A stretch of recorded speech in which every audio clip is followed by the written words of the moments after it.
Hey guys, Joshua Peterson here, Peterson Electric. It is middle of May in 2024. We're doing a backyard with a guy here. He's doing a hot tub. Kind of want to run you through it real quick. A lot of electricians around here I've realized are not grounding the cement pad. If you can prevent that before you pour, your cement guy does not care, and nor does he want to care, nor does he know, nor will he admit to care to know. So it's really important, guys, if you're pouring a brand new cement pad, that you put in your at least a number 6 bare copper solid ground wire. Okay, that's important to make sure that you have your equal potential grounding and 630 dot. I think it's 130C. Don't quote me on that exactly. No, 650.130C. So it talks about equal potential grounding, and that's in the 2023 code. Okay. So anyways, I just want to show you real quickly. A lot of these guys that are cement guys are doing small rebar out of the cement to anchor to hold it. You can double up and cut that piece of rebar.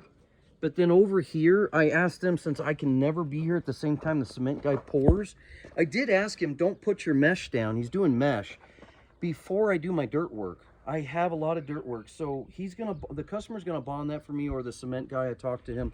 Now, if you're gonna be putting in a fire pit pad and ordering it, it's usually 60 by 36. You got to get your gas here. And as far as the electrical goes, they're going to do some low voltage igniting for it. And so I just put some sprinkler pipe for that low voltage, or if he wants to do low voltage in and out of the yard, so he can do a transformer underneath. He's going to do a little teeny kitchen counter here. You have to have a dedicated 20 amp circuit for that dry bar. Okay, and then I brought another dedicated circuit to that outlet there. And you can see that PVC there and the gas guy. This is a garden basement, so it's all finished all the way 40 foot across. So we had to fish our EMT conduit in and then put our fish stick and then pull the wire through. So we didn't have any drywall damage. That's the second time I've been able to do that. But the beams did go in my favor parallel, not perpendicular, 16 inches on center. So we have our hot tub disconnect within sight, no further than 50 foot. We have our grounding in. We did a UF cable with a PV schedule 80, and we did our slip conduit here, then with schedule 40 back up to an 80, and then into a bell box that's going to be underneath the counter there. Okay, I don't know if he's going to cover the gas regulator with the counter. Customer's going to build it himself right there, and then put, I guess, some kind of slab on there. So we got to talk about outlets if I'm going to do a pop-up, but they're not technically wet rated, so he's probably just going to have to stick with the backsplash there that I've got to talk to him about when I do the hot tub and hook it up.